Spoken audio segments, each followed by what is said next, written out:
श्री घनश्याम राय जी, हमारे मंडल अध्यक्ष संजीत कुमार ठाकुर जी, संचालक रामपुकार विद्यार्थी जी,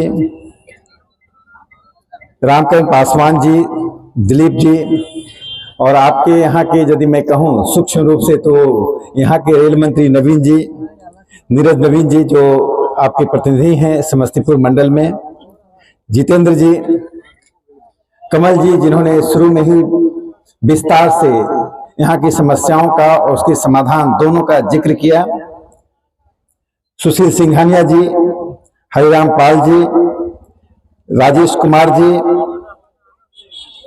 घनश्याम राय जी को आपने सुना ही, उन्होंने पूरे विस्तार से यहाँ की समस्याओं का जिक्र किया था। मुकेश पाल जी ने एक ज्ञापन भी दिया है। दिलीप जी और सभी बहनों और भाइयों, सलोना का विकास हुआ। इसी तरह से हम सलोना स्टेशन गए थे, बहुत ही बुरी हालत थी। हमारे साथ बखरी के हमारे साथी नीरज नवीन जी, कुंदन कानू जी, विनोद राम जी, सब कोई साथ थे। वहां की जनता साथ थी। प्रधानमंत्री नरेंद्र मोदी जी ने जिस प्रकार से एक वातावरण पैदा किया है, उस वातावरण में एक जनप्रतिनिधि से अपेक्षा होती है वो नई दिल्ली में नहीं, जनता के दिल में बस कर रहे, और जनता के दिल में बसने के लिए जनता के बीच रहे, जनता की समस्याओं के साथ रहे, उनके दर्द में, उनके सुख दुख में उसकी साझेदार बन जाए। इसी कारण से मैं जब सलोना गया और सलोना की बात को जब रेल मंत्री जी के पास ले गया तो सलोना आज विश्व स्तरीय स्टेशन बन रहा है। सलोना का सहोदर बहन के पास हम आए हैं। इसके उपेक्षा का समय समाप्त हो चुका है। जब हम सब इस हॉल्ट पर गए और हॉल्ट की स्थिति में देखकर स्वयं ही चकित रह गया।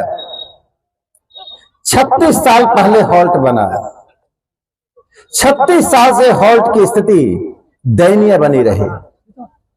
सैकड़ों छात्र, हमारी बहनें, माताएं, हमारे नौजवान साथी, हमारे बुजुर्ग किस प्रकार स्टेशन जाते होंगे बरसात के मौसम में, रात के समय में, इसकी मैं कल्पना भी नहीं कर सकता। आपने ईमानदारी से 36 साल तक दर्द को बर्दाश्त किया, लेकिन उसका समय अब समाप्त हो चुका है। सोनमा प्राणपुर स्टेशन ये हॉल्ट नहीं, आने वाले समय में सोनमा प्राणपुर एक स्टेशन का रूप लेगा। सोनमा प्राणपुर सिर्फ हॉल्ट नहीं है, यह बखरी की प्राण वायु है, और प्राण वायु रुक जाए तो शरीर समाप्त हो जाता है। यदि सलोना का विकास हुआ तो सोनमा प्राणपुर का भी विकास होगा। 4 मांगें स्वीकार कर ली गई हैं, जिसको घनश्याम राय जी ने, कमल जी ने विस्तार से बताया। लाइट की व्यवस्था हो जाएगी, दूसरा शौचालय की व्यवस्था होगी, पेयजल की व्यवस्था हो जाएगी, शेड लगेगा। इन 4 मांगों के अतिरिक्त 2 मांगों के लिए मैं फिर से बात करूंगा। स्टेशन यानी प्लेटफॉर्म को ऊंचा करने के लिए एक और मांग मान ली गई है कि अप्रोच पथ रेलवे बना देगी। इन सब कारणों से अब ये अप्रोच पथ बनने के बाद एक मांग और रह जाती है, एक अच्छा टिकट घर यहां बने, और वो टिकट घर के लिए मैं डीआरएम साहब से मांग करूंगा। मुझे उम्मीद है कि 15 दिन के अंदर सोनमा प्राणपुर में विकास का कार्य शुरू हो जाएगा। प्रधानमंत्री नरेंद्र मोदी जी ने इस देश में रेल क्रांति लाने का काम किया है।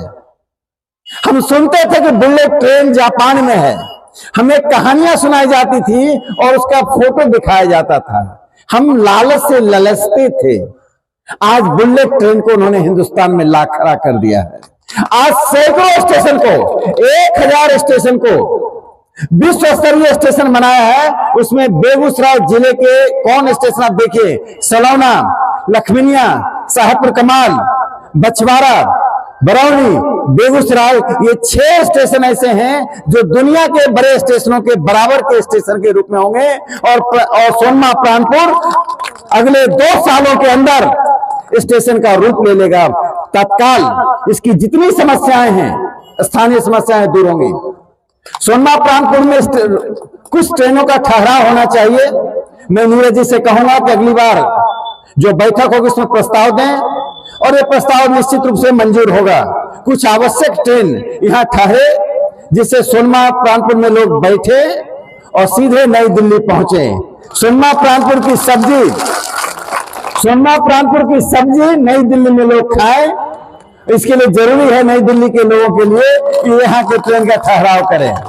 तो विश्वास दिलाता हूं कि दोबारा आऊंगा, इसी स्टेशन पर हम जाएंगे, और इस स्टेशन पर हम हॉल्ट के रूप में नहीं जाएंगे, रेलवे स्टेशन के रूप में जाएंगे। इन्हीं शब्दों के साथ आप सब लोगों को बहुत बहुत धन्यवाद करता हूं। और इसके साथ मेरे साथ एक नारा लगाएं प्रधानमंत्री नरेंद्र मोदी जी के लिए।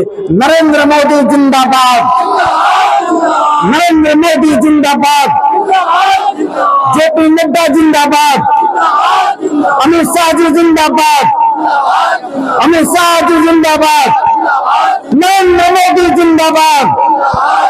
भारत माता की, भारत माता की, भारत माता की। देखिए, ये नरेंद्र मोदी जी का युग है। नेहरू युग और नरेंद्र मोदी जी के युग का अंतर देखिए। कभी किसी ने कल्पना नहीं की थी कि आधे घंटे पहले हमने फोन किया और रेलवे के अधिकारी यहाँ पहुंच गए। इसी यही अंतर बताता है कि कैसे युग परिवर्तन हुआ। 5 बातें मैंने बताई थी, अब आप सब यहाँ उपस्थित हैं, इनका स्वागत कीजिए। इनके लिए डीआरएम साहब के लिए ताली बजाइए और उनसे मिलकर अपनी सभी समस्याओं को बताइए। यानी एक आज आए हैं, आ जाए और आपका काम शुरू हो गया। जो कल आने वाले थे आज आ गए, डीआरएम साहब अगले सप्ताह आने वाले इसी सप्ताह आ जाएंगे, और हो सकता है आपका यह काम आज से शुरू हो।